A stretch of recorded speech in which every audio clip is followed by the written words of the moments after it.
What's up, guys? How you doing? My name's TB, and today I'm talking about episode 59 of My Hero Academia season 3.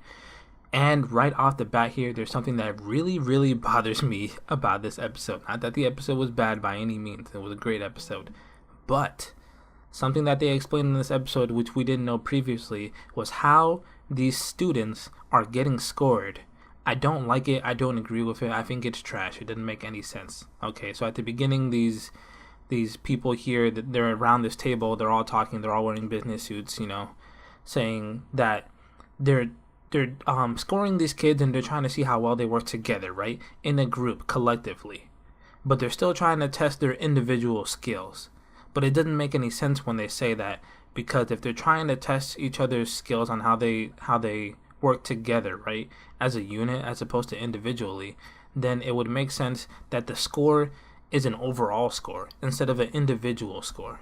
Like, why does every single student have a score of 100, and if it drops below 50, then they fail?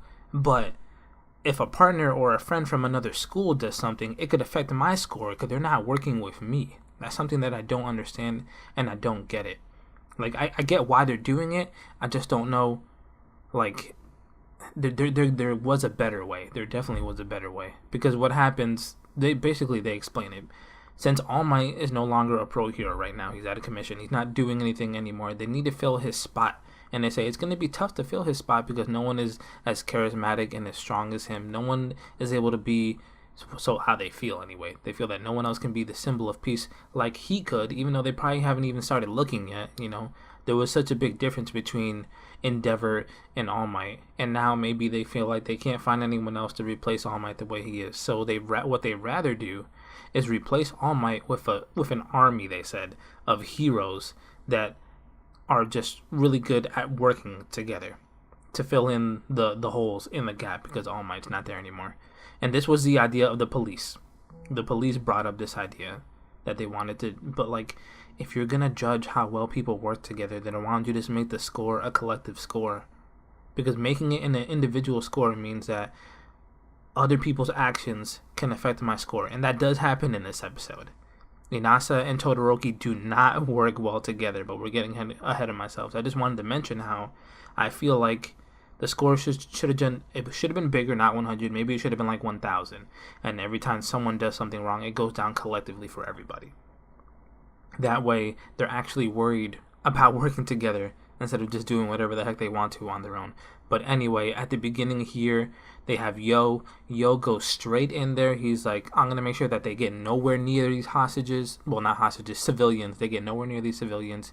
He uses his quirk, his earthquake quirk, to totally, disrupt the flow of them coming towards him. Obviously, that doesn't do anything for Gang Orca, because Gang Orca comes in there, and we get to actually see, the way he attacks, because we haven't seen him do anything yet, except for just, just move around and be intimidating overall. He just goes in there, he does this sonic wave, and I'm not 100% sure if it does physical damage or if it does just mental damage, because it paralyzed him. It paralyzed him to the point where he couldn't even walk anymore. And then Todoroki comes out of nowhere, he starts using his ice, and Gang Orca still uses his sonic, his wave, to basically destroy the ice as it's coming to him. He keeps on shoving ice at him, and he keeps on destroying the ice. Consistently, ice is getting destroyed, but Todoroki also uses his ice to immobilize some of Gang Orca's men there. And then Inasa comes out of nowhere too. Both of them, once they realize that there's villains, they both come running to wherever the villain is at. Inasa comes out of nowhere. He uses his wind, but his wind destroys the ice that Todoroki was using to freeze his men. So now his men are free. They were blown away a little bit, but they're free. Like, they can walk around, they can fight now. Something I forgot to mention right at the beginning was that there's not just there's 100 servicemen, 100 men that are watching to see if everyone's working together. It's also the Huck. The Huck are there still from the last episode, waiting to see if you're using your quirk correctly, if you're administering first aid and stuff like this, if you're dealing with the citizens in a way that would make sense for a pro hero to deal with them. So they're also there, making sure that everything goes fine. They're saying, oh yeah, Todoroki and Inasa, they're really strong. Their work works really well against defending against villains. So it's a good thing that they're here. Absolutely not. I think honestly Bakugo and Midoriya would have been a better choice here, because even though they don't really get along that well, Bakugo can still put away his pride for at least a little bit and be like, okay, I'm gonna work with this dude just to, make sure that we pass or whatever. And Asa is not trying to work with Todoroki. You see them trying to both individually use their quirks. Todoroki's fire gets blown away, and Asa's wind just gets rendered useless. And Todoroki's like, what's your deal, bro? Why do you hate me? And then they keep talking, and then Gangorka's like, I can't believe this. Like, I can't believe you guys are actually having an argument right now when you're in front of a villain. So he just shoots Todoroki with the cement gun, and I was wondering what these foot soldiers were going to do, because it didn't look like they have quirks. They're just shooting their cement guns, which is pretty effective against Todoroki, because if he shoots his arm, like, he had that cement on him for the whole entire episode. That thing did not come off. So that means that, like, it could have, if he shot both of his arms, potentially it could have stopped him from using his quirks, because it's cement. And then Inasa has this flashback to why, because I guess he's trying to explain to Todoroki why he doesn't like him, and the fact that he's Endeavor's son. Apparently, Inasa was really passionate about becoming a hero when he was a little kid, just like all these other, junior heroes right now who are trying to get their licenses. They had people who they looked up to, and Endeavor was someone that Inasa liked until he smacked his autograph away and he said, "Get out of my way, you're in my way." And then from then on, Inasa's like, bro, I don't like anyone who's related to Endeavor. And then Todoroki seems to have the same sort of eyes as Endeavor has, so he just does not like him. Todoroki is adamant about the fact that he's not like his father, he's different. Whatever struggles that he had with his father are gone now. And he's like, no, maybe some animosity is still there once he really thought about it. And then again, they try to do a combined attack, but the way that Todoroki throws his fire and the way that Inasa throws his wind, it doesn't hit Gangorka. It actually flies all the way to the left where Yo is at, and it's about to freaking flame. It's about to turn him into charcoal. It's about to really hurt Yo, and he can't move because he's still paralyzed from the attack of Gangorka. So after that happens, Midoriya flies in like he always does with his super speed. He flies in. He's like, "What the hell are you guys doing? Like, what are you doing, bro? You're about to cause us some more points. You're about to hurt this man. Like, you need to start working together." Todoroki had his flashback. Now it's time for Inasa to have his flashback about when he first met Todoroki, when he was trying to get into UA. He tried to get into UA first, and then I guess he withdrew his he had a recommendation to go to UA, and he was like, nope, don't want to go there after messing around with Todoroki. He gave him a chance. Well, a chance, He was like, maybe, even though I don't like this guy's eyes, I don't like his face, maybe we could be friends. So they went into this race, and Inasa beat him by like a little bit. Only by a little bit, using his wind. He obviously wasn't going as fast as he could right off the bat. And Todoroki was like, bro, I wasn't trying to have a competition with you. I don't even know who you are. Get away from me, you're in my way. And Todoroki was like, I guess it's not that easy to put away the past. He's still dealing with the fact that he did not have a good relationship with his dad whatsoever. And I like that that's getting introduced, because it was even in the intro for this the opening for this season has Endeavor's face and Todoroki's face kind of looking the same way they did in this episode. So I was wondering what all that is about. Gangorka takes this opportunity once again to just throw them off their game. He shoots a paralyzing wave blast beam, whatever you want to call it, towards Inasa, knocks him down onto the ground, paralyzes him, grabs Todoroki by the freaking face, like his throat/face, and he's like, this is what you get, bro. This is what you get for not working together. Bam, blast him. They both get paralyzed, and then they realize, damn, we really could have been doing a lot better. Like, they regret the decisions that they made up to this point.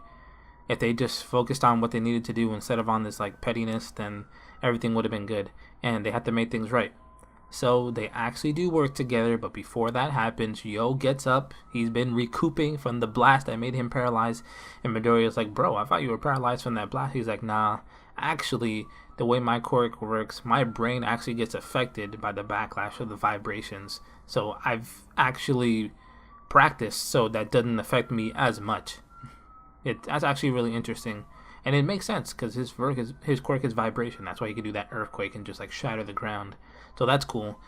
Inasa and Todoroki actually work together to make a little tornado, which is great. They both knew what each other was thinking, even though they don't like each other, and it actually is pretty effective against Gang Orca, because he is like, he's a mammal. he's a dolphin, I believe, or a whale, a killer whale. He lives in the water, so he was drying out, but he actually had a backup plan for that. He's like, oh, when things like this happen, you always need to have a backup plan. You always need to have a plan B. And I don't know if he took out water or if he took out oil. He took out something to hydrate himself while he was there. And, he was getting stuck by the fiery tornado for a while there. It was working until it didn't. And then Midoriya and his friends show up, and they all start, teaming together, because they already got away all the citizens. They're safe now. They already did their thing. You even see Sue here. Earlier on in the arc, I think the first half of the test, she was talking about how she was practicing to better her quirk, and we see now that she could turn invisible. That's really, really useful, the fact that she could turn invisible. And so after that, Midoriya shows up, and as soon as the tornado dispersed, because Gang Orca, he just destroys it with his Psybeam, his wave. I don't know if it has a name, but yeah, he basically did that. Midoriya came in, he tried to go in for the kill, to help them out with his foot, and that's when all the citizens get saved. So the tests end right there. I was really hoping that Midoriya could, get in a couple of kicks or something like that. He actually manages to break his armor there a little bit. I just feel like I really want to see him go all out using his new, shoot style. He hadn't had a chance to really do that yet. But, even Gang Orca says, I was getting a little bit dried out from the tornado, even though Midoriya was there for a second. Who knows what could have happened if the fight kept on going on for any longer. And then, right at the end, Midoriya is looking for his name there to see, if he passed or not. Because, some people will pass, some people will fail. There wasn't that many people's names on that board. That board was pretty big, but not that many people's name was in it. And they absolutely troll us, man. They just leave us hanging on that cliffhanger. He's looking for his name, and then the episode ends. And then there's nothing. We still don't know. We still have to wait to see if he passed. And anyone else in Class 1A. But next week, bro. Next week looks crazy. I'm about to do a video just on this preview. After this video comes out, there's going to be another video on my thoughts. Bakugo calls Midoriya out, and he doesn't know why, but from the preview, obviously, it says that he wants to talk about his quirk. I wonder what he wants to talk about. But in the preview for next week, it says, Bakugo calls Midoriya out.